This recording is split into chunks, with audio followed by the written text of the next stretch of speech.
Right, this is about take 5 of this extension housing and a bit of a ramble about things. As I mentioned in a previous video, I've just got back this casing from Ashcrofts, and you're busting to know how much it actually cost.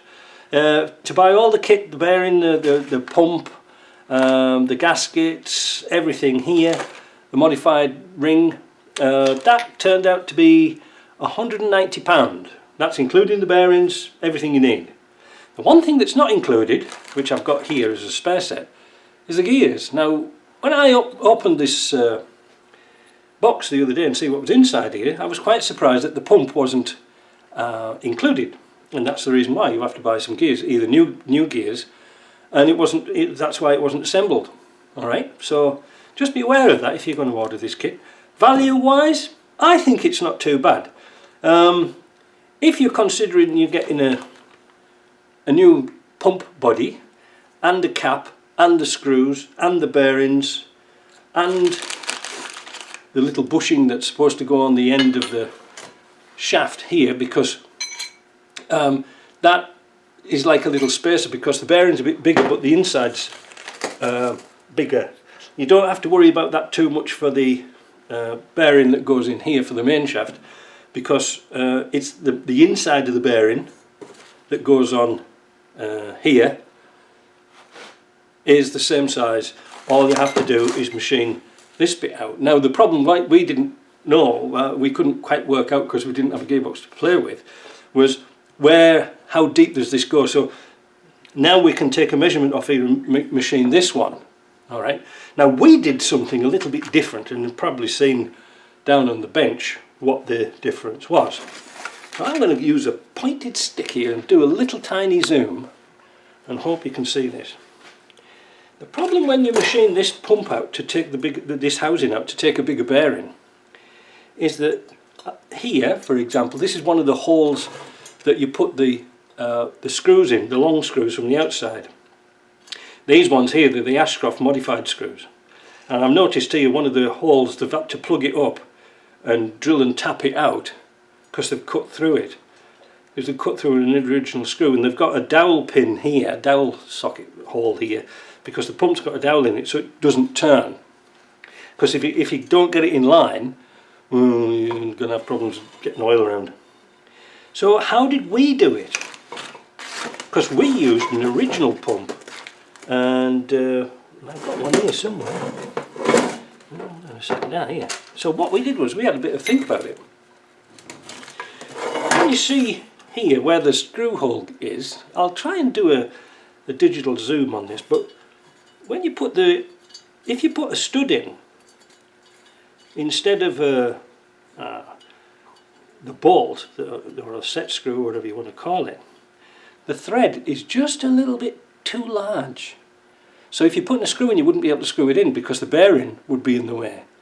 What we thought was, why not use studs, Loctite, and these studs are, when they're down, they're a flush fit with the casing. And then, when they're all in place and it's all nice and dry, the Loctite's dry, take a little Dremel or a buffer and buff the rest of that thread off. You're talking about 1/2 or 1/4 millimetre, that's all it is. But then we got this, so we've got the studs in, and then we've got some of these, what do they call them, flange nuts. We've got some flange nuts, and put a little O-ring round the stud onto the flange nut, Loctited them on. That's why I'm not taking this apart.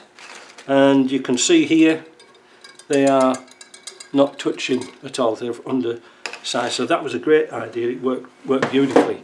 And again, you get these from Amazon, and you get the nuts from Amazon pretty cheap. But we didn't know, we were very much in the dark doing this. It's a good idea for £190. Yes, I think it's worth it if you're in UK. Now our big problem was we had to send this casing to Ashcroft and then they sent it back again. So that's more shipping backwards and forwards, and that gets expensive shipping it backwards and forwards to Canada. But they had no outright ones and they had no exchange ones, so that's what we were pretty limited with. But the actual machining is it's not much at all really. Oh, using our way, like Frank Sinatra did it my way. But the only thing we were stuck for was the depth of the main shaft bearing. Now we know what it is. So we'll come back with this once it's all assembled. It should work out fine. And like I say, it allows you to use a standard oil pump. That's not too bad, is it? I hope. It was a really bad idea. I'll do a bit of a ramble now, because it was a really bad idea putting the oil pump on the shaft here, because you're limiting now how big a bearing it is. Now, if anybody been playing around with these R380s, and the early ones in particular, this shaft is only supported here and here. Oh dear. Here and here. That's your main bearings for that shaft. So this bit, with all your fifth and the reverse on it, can be flaying around a bit, because when you've got your gears meshing together, it's forcing apart, and then you've only got this tiny bearing holding everything together. And I'll put some pictures up of bearings that I've taken out, and you can see how badly worn they get. But another thing, if you've ever played around with these, you've seen these, if your car won't go into fifth or reverse, it means the shaft has snapped here. Alright, it's not a bad fix, because all you do is swap over all your bits and put a new shaft in. But again, it's a weakness, because you've got a spline meeting a square. I think on the later modified shafts, they rounded this instead of being square. So there's a chance that if it's in your vehicle now, it has probably been modified. It's a bit of a job to take it to bits and find out it hasn't, but well, you'll find out it hasn't when it's snapped. But like I say, if they put the oil pump, in my opinion, at the front, everything would have been great. You know, like an automatic transmission. Automatic transmissions, the oil pump's right at the very front, just behind the torque converter. If they put it there, that would have meant you could have put a bigger bearing in the back, and then the end of problem.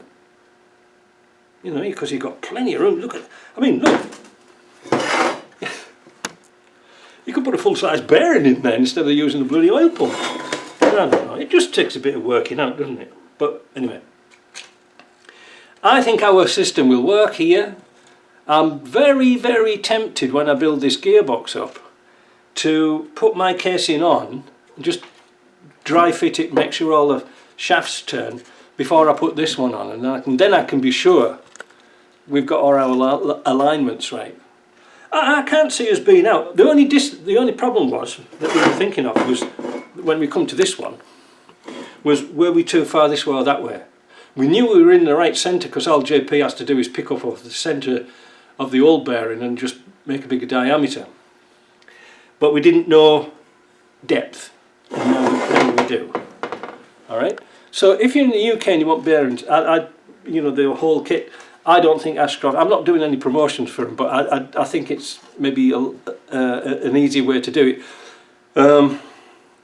JP does a lot of jobs for me for, well, next to nothing really, but it's the setup.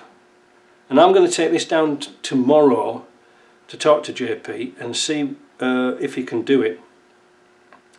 Because like I say, if he's only got one milling machine, and if that's set up, we have to wait for his job to get out of there. It's a bit of a pain in the ass. That's why sometimes when we do the bushings for the LT230, you know, put a steel bushing, sometimes I haven't got him back for 2 or 3 weeks, you know, because he's set up, and it's too much of a pain in the ass to take everything off just to do a bush and then put it all back in again, you know. So anyway, that's it. That's the extension. I think we're on to something here. Many thanks to chaps in Poland and Australia who've been writing to me about this. I've jumped back on it again, and once we're satisfied, we'll come back. I'm kind of happy with it, because this system works out cheap and cheerful. And one last thing, if I didn't mention it already, the nuts don't stick up. We didn't have to cut the nuts down on the studs, we've just got them the right sizes, so it's not going to interfere with anything. And don't forget to put O-rings under there. Alright? See you later.